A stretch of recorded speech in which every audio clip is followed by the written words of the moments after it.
All right. I'm Garrett. I'm the data manager here at MWF. Really excited about this conversation here. We're getting to know our ambassadors, and just kind of turn that over to you. I think that here at MWF, people know me a little bit. So kind of who are you? Yeah, who am I? All right, dude. I'm Jackson Ballard. A little bit about myself. I grew up in Helena, Montana. Been in Montana my whole life.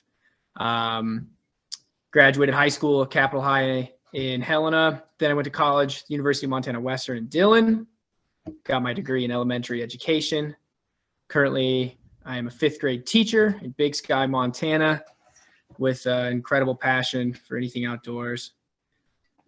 Big hunting guy, big fishing guy, anything that'll put food on the table, Yeah, no, that's awesome.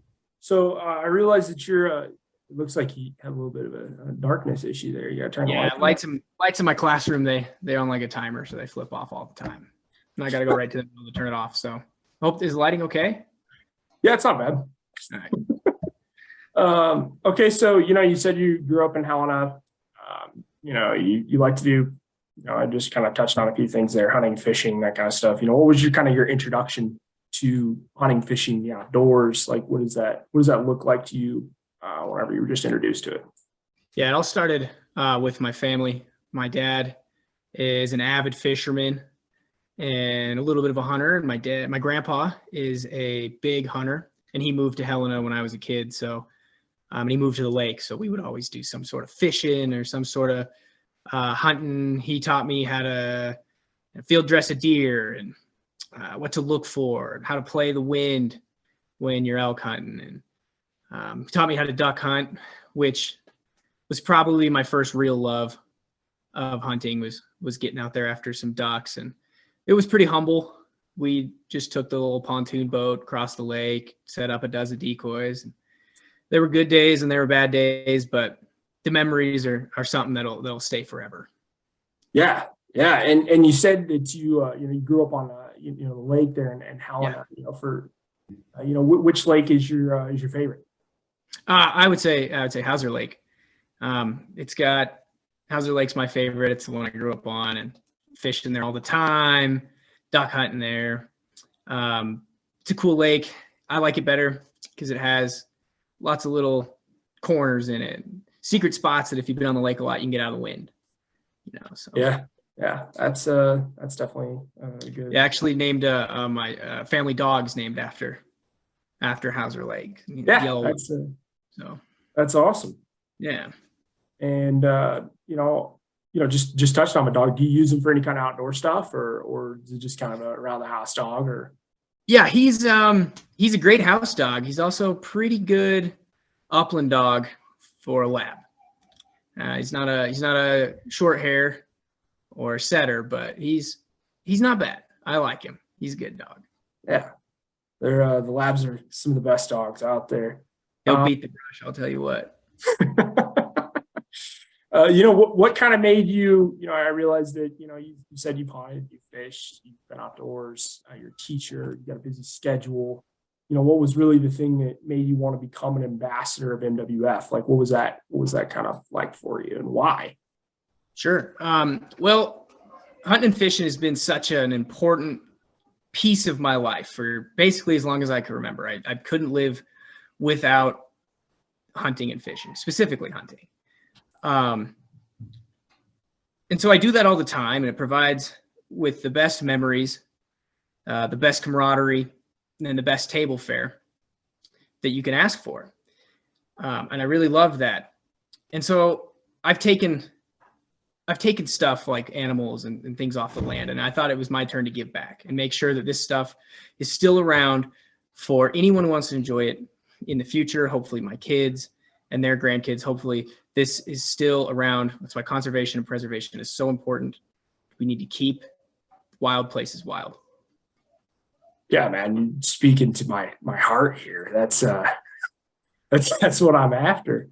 What's kind of your vision for your kids? I mean, you talk about, think this is kind of integral when you talk about becoming an ambassador. Like, what is your goal here of kind of starting down this road? I mean, obviously, you're a pretty young guy. A lot of the faces that we see in conservation, tend to be a little older than the two that are on the screen right now. But what kind of led you to get involved early? So what led me to get involved early was, I mean, like you said, there's not a lot of young dudes. I know I follow a lot of people on social media, my friends, some of them, people I know that are hunters and fishers. They don't really do anything for conservation. And so I wanted to really get the ball rolling there and really get in young and do what I can to help out, because, these animals in these wild places, they need us. They can't be here without us. And so it's very important for me personally to step up to the plate, do something. Yeah, I think that's definitely a good point. If the elk could testify at the Capitol, I think that they would. So it'd be kind of interesting. Like, don't kill us, but keep us around. Yeah. I think that's something that it's in space form. It's pretty simple, but it's hard to remember sometimes. Okay, so you already touched on this, but I'm going to ask it anyway. Like, why hunting and fishing? I mean, like, why not bird watching? Why not why not canoeing? Why not paddleboarding? Why not yoga? Why hunting and fishing? Why hunting and fishing? I think that there's no better connection to an animal than having hunted it. I also feel like there's no better connection to the land than going in somewhere, killing an animal, taking it back, and eating it for the whole year. You can kill an elk last year 9 months to 12 months. That's a really big deal for me. It's something I've been passionate about. It's something my dad is a pretty good cook, and he would make these wonderful meals when I was a kid out of wild game. So we just grew up eating wild game, and we still do. I still do now. I'll never stop. I love cooking wild game. That's another thing I really enjoy is cooking. And so hunting and cooking kind of go hand in hand. So when I got good at hunting, I decided to get good at cooking, and it only furthered my love for something that was just always been there day one. Like you said, what was the start of it? Man, I don't even know. I think I was too young.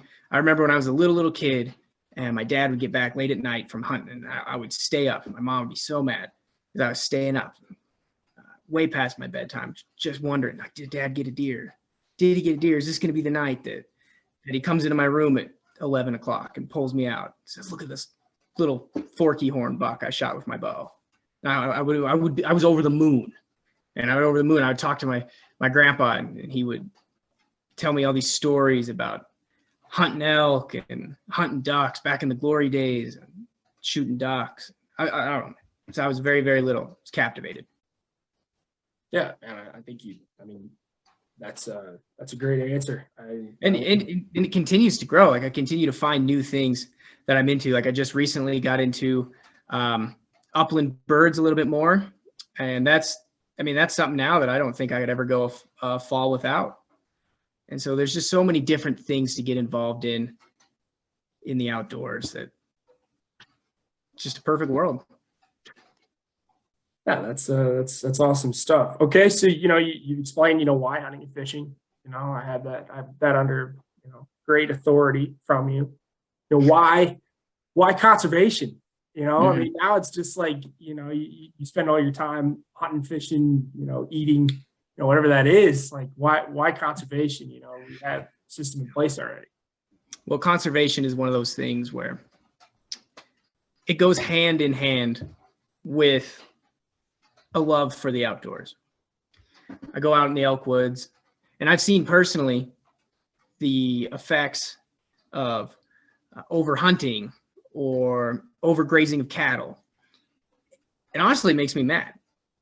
I want those places to still be as wild as they once were. And so that's specifically with preservation. I think there's already so many great things we have. that we need to stand up and fight for it. And then conservation, we need to continue to grow. As a state and as a country, we need to come together and really start putting value into really an invaluable resource, which is our public lands. And we touched on earlier, that you are a teacher. Yeah. Do you have any, do you incorporate any of this stuff? I realize that it would probably be pretty tough being a teacher, and you have your curriculum and the things that you have to, abide by. And do you try to incorporate any of this stuff with the kids? Is this stuff that you touch on? Oh yeah. That's something I drive home a lot with my students. We're pretty fortunate. My class, we're located in one of the most beautiful spots in Montana, right next to the Gallatin River. We go down to the river and we find all sorts of things from bones to arrowheads.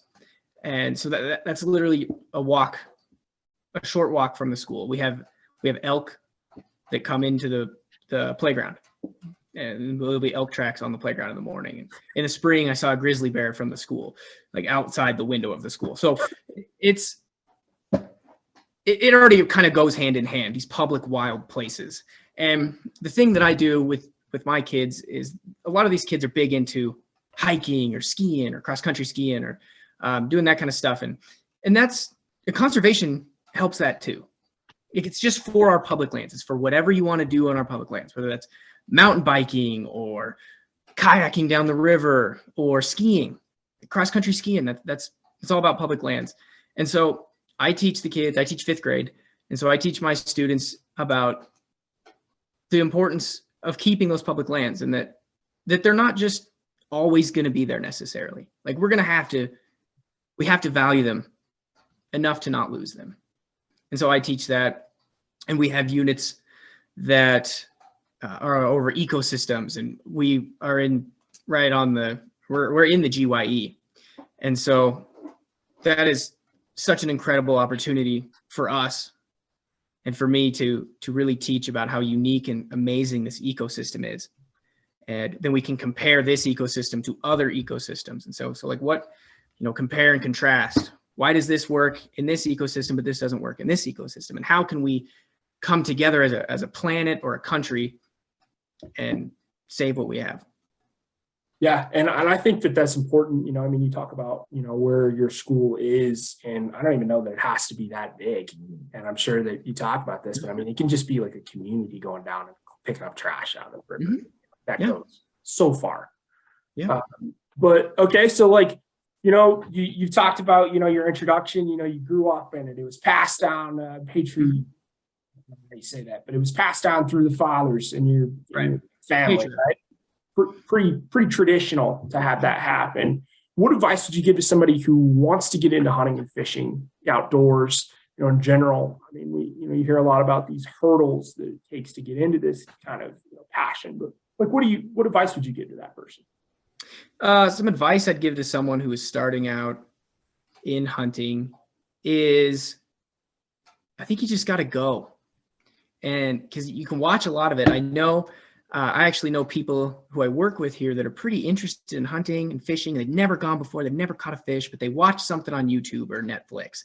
And they were like, what, that's kind of interesting. So I would encourage someone like that, if you are interested in it, to find someone that is going to be a good model for you. And that might be kind of hard to know who to go with right off the bat, but going with somebody who really loves it.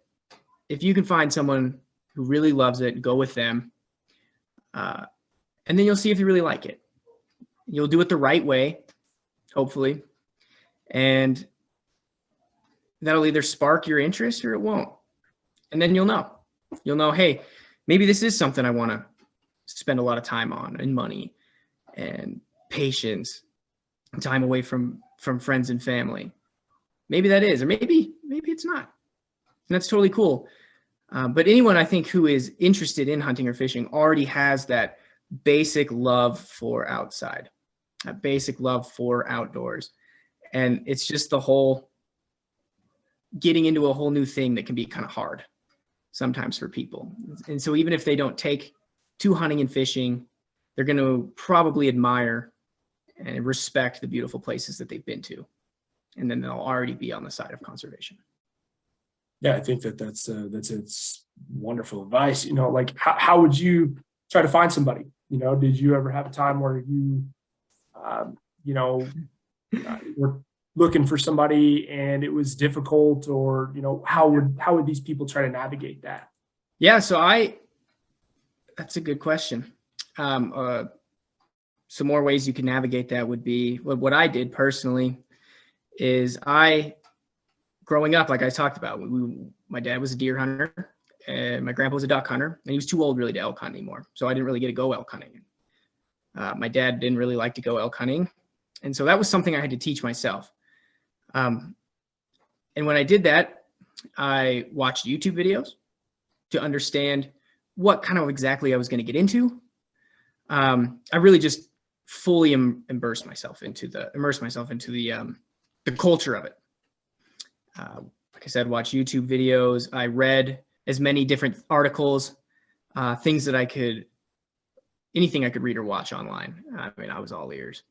And then hunting in particular, it's tough sometimes. Sometimes it's really, really tough. So maybe some of the best advice I'd give someone starting out is to, you know, be patient. Don't expect immediate results. Sometimes it took me a few years to kill an elk after I first tried. It's hard. So keep up the hard work. If you really want to do it, you will be able to do it. Just stick to it and try to get better. That's another thing. Some people in the hunting industry, in the hunting world, they don't want to put the work in for it. And they don't want to keep putting the work in for it. But if you're really motivated and you really want to do it, just keep putting that work in. Even in the off season, keep shooting your bow, keep practicing your elk calls. You know, just keep your whole world in that. Keep your head in that world as much as you can if you're really into it.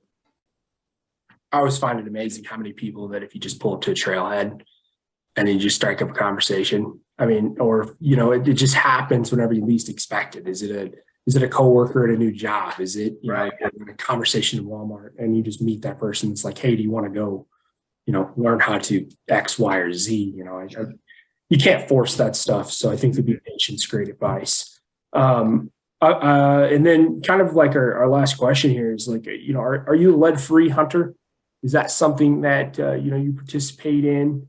And if so, like, you know, or if not, you know, why have you kind of made that decision? I am, for the most part, a lead-free hunter. Being in really, really big into the bird world, as I'm starting to really creep into being a bird guy now.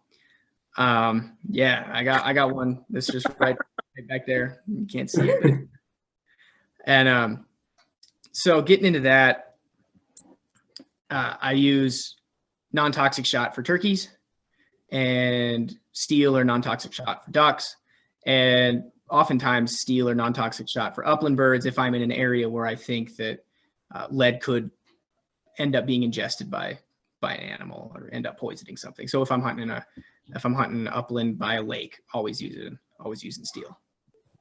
Yeah, man, that's awesome. I think that, you know, as you know, things move forward and we learn more about lead, you know, it's always good to just kind of keep that in mind. Thank you so much for your time. It was great to kind of get to know you, and I hope that I didn't miss anything. We'll see. Yeah, man, I think this is a real fun conversation. I'm excited to be a part of the MWF team and looking forward to everything that has in store in the future.